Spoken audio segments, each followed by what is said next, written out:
Right Ramachandra గారు, ఇప్పుడు గతంలో ప్రభుత్వ ఉద్యోగ పనిచేసి అనేక ప్రభుత్వాలు చూశారు, అనేక ప్రభుత్వాల పనితీరు చూశారు, వారి డెసిషన్స్ చూశారు.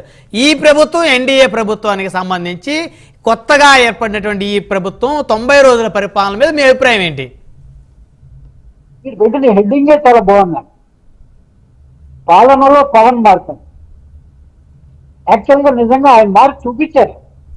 ఆయన మార్క్ నేను ఎట్లా చేస్తాను, నా మనసులో ఏముంది, ఎలా చేయాలని ఆయన మార్క్ని మొదటి రోజు నుంచి ఆయన చూపించుకుంటూ వస్తున్నారు.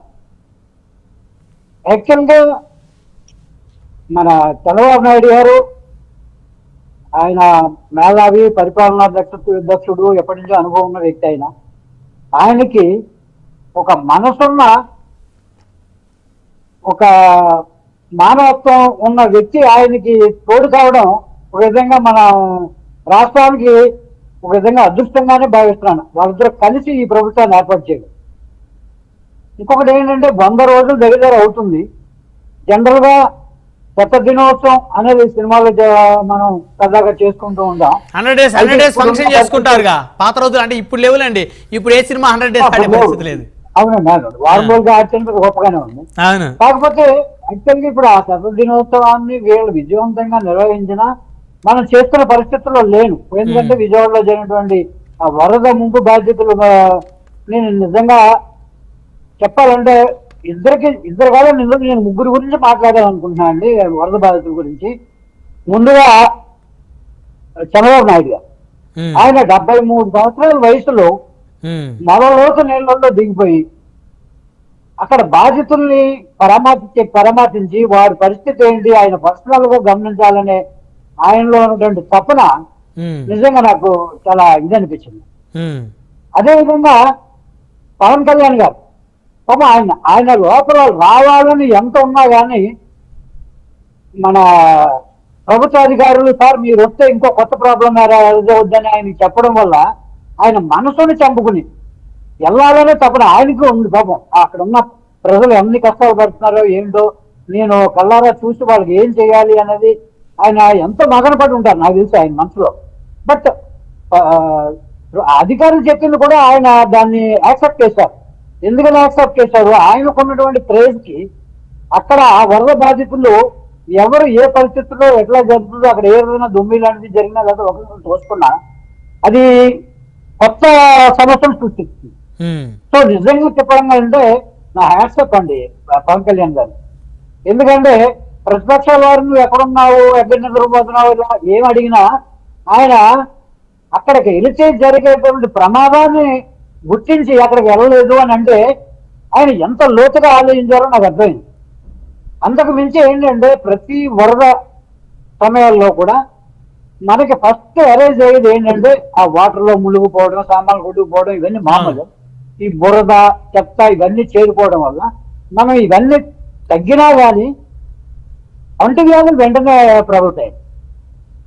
అలాంటి అంటువ్యాధులు ప్రబలకూడదు అని ఆయన మనసులో ఆయన ఫస్ట్ ఆయన ఏం చేసింది, అటు ఒక కోటు తెలంగాణకి, ఒక కోటు ఆంధ్రప్రదేశ్కి ఇస్తూ 400 గ్రామానికి ₹1,00,000 ముఖ్యంగా ఈ అంటువ్యాధులు ప్రబలకుండా చేయాల్సిన శానిటైజేషన్ కోసం అది ఉపయోగించండి ఆయన స్పెసిఫిక్ గా చెప్పడంలో ఆయనలో ఎంత ఆలోచన దృక్పథం ఉందో ఒకసారి, అంటే అక్కడ ఉన్న వాళ్ళందరూ మీ పెద్దలే, నాకు కలిగిన అభిప్రాయాన్ని నేను చెప్తున్నాను.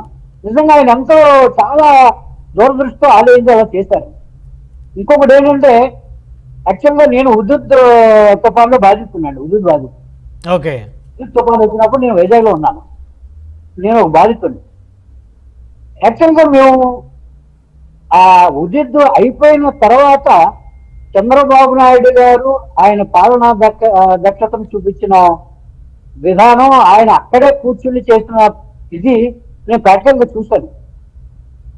నిజంగా అంటే కష్టాల్లో ఉన్న వాళ్ళని పాలకులు ఎలా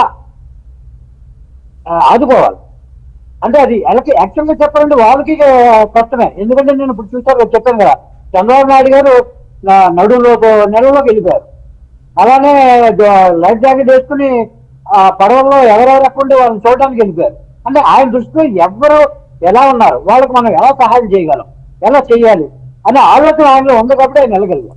అవును, అదేవిధంగా సైన్స్ అండ్ టెక్నాలజీ డిపార్ట్మెంట్ మన పవన్ కళ్యాణ్ గారి దాంట్లోనే ఉంది. ఆయన డిపార్ట్మెంట్ ద్వారా ఈ డ్రోన్స్ ద్వారా ఫుడ్, వాటర్ ఇవన్నీ అంటే పంపించి నిజంగా వరద బాధితుల్ని వారి డిపార్ట్మెంట్ ని అంత అలర్ట్ చేశారని చెప్పి నేను అనుకున్నాను. దానికి నేను పవన్ కళ్యాణ్ గారికి చాలా యాక్సెప్ట్ చెప్తున్నాను. ఎందుకంటే లేటెస్ట్ టెక్నాలజీతో వరద బాధితులకి మనం ఎంత త్వరగా వారికి సహాయం అందించగలమో వారు ప్రాక్టికల్ గా చేసి చూపించారు మనకు.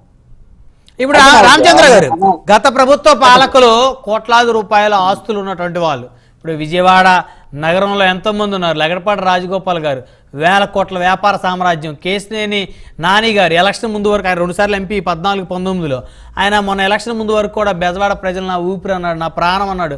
అసలు వాళ్ళు లేకపోతే నేను లేను, నేను లేకపోతే వాళ్ళు లేరు అన్నారు. ఆయన అసలు ఎక్కడా కనపడలేదు. పులిహార పొట్లం కూడా ఆయన పేరుతో ఎవరు పంచినట్టు లేదనే చర్చ బెజవాడలో జరుగుతూ ఉంది. అది జగన్మోహన్ రెడ్డి గారు ఊరికో ప్యాలెస్ ఉంది, కనీసం ముఖ్యమంత్రి గారి సహాయ నిధికి ఎవరికో డబ్బులు ఇవ్వలేకపోతా ఉన్నారు. ఎందుకు ఇవ్వట్లేదు రామచంద్ర గారు? ఎందుకు ఇలాంటి పరిస్థితులు?